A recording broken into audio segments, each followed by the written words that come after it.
ये कहानी बहुत पहले की है। गौतम बुद्ध ने कहा, बस मुझे ये 2 चीजें दे दो, तुम अकूत धन के मालिक बन जाओगे। पर लड़के ने मना कर दिया। कहानी शुरू होती है जब गौतम बुद्ध अपने शिष्यों के साथ लंबा सफर तय करके एक सुंदर गांव पहुंचे। तथागत ने कुछ दिन उसी गांव में रुकने का निश्चय किया। गौतम बुद्ध के आने का समाचार गांव में आग की तरह फैला और कुछ ही देर में तथागत के आसपास लोगों को का जमावड़ा लग गया। लोग कई तरह की समस्या लेकर वहां आने लगे। तभी एक बुजुर्ग रोते हुए गौतम बुद्ध के पास आए और कहा, हे तथागत, मेरा बेटा कुछ काम नहीं करता, गरीबी और कठिनाइयों के लिए ईश्वर को दिन रात कोसता रहता है। जब मैं समझाता हूँ तो मुझसे ही बहस करने लगता है और घर का माहौल खराब हो जाता है। तथागत, मैं जानता हूँ कि वह अपना नुकसान कर रहा है, लेकिन मुझे समझ नहीं आता कि मैं उसे सही रास्ते पर कैसे लाऊं। गौतम बुद्ध मुस्कुराए और बुजुर्ग व्यक्ति से बोले, आप कोई बहाना बनाकर अपने बेटे को मेरे पास ले आइए। बुजुर्ग व्यक्ति ने कहा, तथागत, मेरा बेटा किसी की बात नहीं सुनता, सबसे बहस करता है। मुझे डर है कहीं वह आपको भी कोई गलत बात ना कह दे।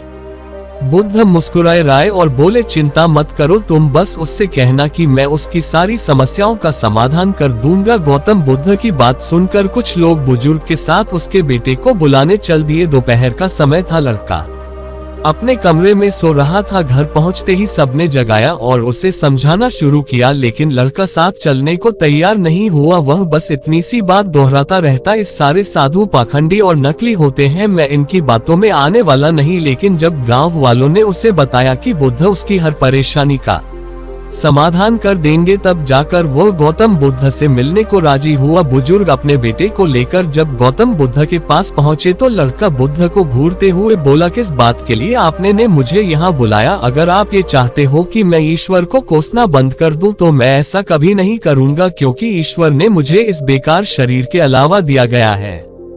धन जो शरीर के लिए जरूरी है वह तो मुझे मिला ही नहीं। अगर आप मेरी धन की समस्या खत्म कर सके तो ठीक है, नहीं तो अपना बोरिया बिस्तर समेट लिए और आगे बढ़ी। युवा लड़के की बातें सुनकर गौतम बुद्ध मुस्कुराने लगे और बोले, मेरे दोस्त, मैं तुमसे ईश्वर की कोई बात नहीं करता, लेकिन याद रखो कि व्यक्ति के सुख और दुख का कारण उसके कर्म ही होते हैं। इसलिए किसी और को कोसने की बजाय अगर तुम मेहनत करोगे तो तुम्हारा जीवन आसान हो जाएगा। गौतम बुद्ध की बात सुनकर वह लड़का आग बबूला हो गया और कहने लगा, मुझे आपके भाषण से तो नींद आ रही है, इससे तो अच्छा मैं घर में ही सो रहा था। मैं यहाँ सिर्फ धन की मदद के लिए आया हूँ। अगर आप मेरी समस्या हल कर सकते हैं तो कहे, नहीं तो गांव से चले जाए। तथागत थोड़ी देर शांत रहे। वे समझ रहे थे ये डियल किस्म का व्यक्ति है। गौतम बुद्ध उस नौजवान से बोले, मैं एक राजा को जानता हूँ और तुम्हें उससे धन दिलवा सकता हूँ, जिससे ना तुम केवल व्यापार वगैरह कर सको बल्कि इतना धन मिलेगा कि तुम नगर सेठ बन जाओगे, लेकिन बदले में तुम्हें भी उसे कुछ देना होगा। वह लड़का बोला, मैं राजा को क्या दे सकता हूँ, मेरे पास तो कुछ भी नहीं है।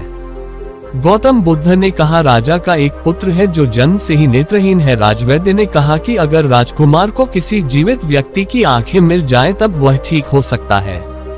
अगर तुम अपनी दोनों आंखें राजकुमार को दे दो तो राजा तुम्हें सोने से तौल देंगे, फिर तुम अपना जीवन आराम से बिता सकते हो। ये सुनते ही डर के कारण लड़के ने आंखों पर हाथ रख लिए और जोर से कहा, यह आप क्या कह रहे हैं जीते जी? कोई अपनी आंखें कैसे दे सकता है? कोई कितना भी धन क्यों ना दे, मैं अपनी आंखें नहीं दे सकता। गौतम बुद्ध बोले, कोई बात नहीं, दो नहीं तो सिर्फ एक ही आंख दे दो, फिर भी मैं तुम्हें तुम्हारे वजन के बराबर सोने के सिक्के दिलवा दूंगा। वह लड़का फिर झन्ना कर बोला, आप कैसी बातें कर रहे हैं?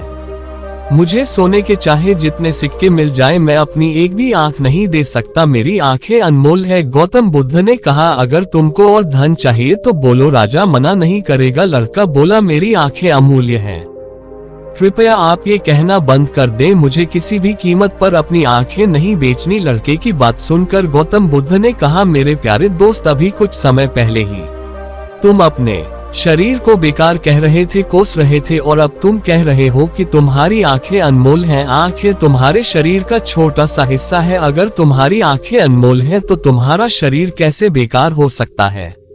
अगर शरीर तुम्हें अनमोल लगता है तो तुम्हारी बुद्धि की क्या कीमत है? अगर ये सब मूल है तो जीवन शक्ति जो तुम्हें जिंदा रखे हुए हैं उसकी क्या कीमत है। गौतम बुद्ध के शब्द सुनकर उस लड़के की आंखों में आंसू आ गए। वह तथागत के चरणों में गिरकर रोने लगा। फिर कहा, मैंने बहुत बार कोशिश की लेकिन मैं कुछ कर नहीं पा रहा, इसलिए मैं इतना हताश और कड़वा हो गया हूँ। गौतम बुद्ध ने लड़के को उठाया और कहा, मेरे दोस्त, इंसान का जन्म बहुत कीमती है। केवल इंसान के पास ही इतना विवेक होता है कि वह सही गलत में अंतर कर सकता है। ताकतवर पशु पक्षियों में भी यह स्वतंत्रता नहीं है। इसलिए अपने शब्दों की ताकत पहचानो और किस्मत को कोसना बंद करो। जब चेहरे पर परेशानी आती है तो हम सब नकारात्मक हो जाते हैं और भूल जाते हैं कि हमारे पास कितनी सारी बेशकीमती योग्यताएं हैं। गौतम बुद्ध कहते हैं कि बनाने और मिटाने दोनों की शक्ति हमारे शब्दों में है। जब शब्द सच्चाई और दया से भरे होते हैं तो वे दुनिया बदल देते हैं। इसलिए गौतम बुद्ध आगे कहते हैं कि अपनी जबान को अच्छे शब्द सिखाओ, अपने मन को अच्छे विचार सिखाओ, आँख कान नाक जबान सबको ट्रेन करो। इंद्रियां बहुत अच्छी दोस्त बन सकती है। ये ट्रेनिंग हमको दुखों से पार ले जाएगी। यह ट्रेनिंग कैसे करते हैं? ध्यान से, योग से, प्राणायाम से, विपस्सना से हम अपने मन को, अपनी इंद्रियों को सिखाना शुरू करते हैं। एक ऐसा ही तरीका है जहां आप दो तरह की ब्रीदिंग टेक्निक से लो मोटिवेशन को हाई मोटिवेशन में बदल सकते हो। जब भी आपका काम करने का मन ना करे या जब आप बहुत ज्यादा डिस्ट्रैक्ट हो रहे हो तो इन दो टेक्निक्स का प्रयोग कीजिए।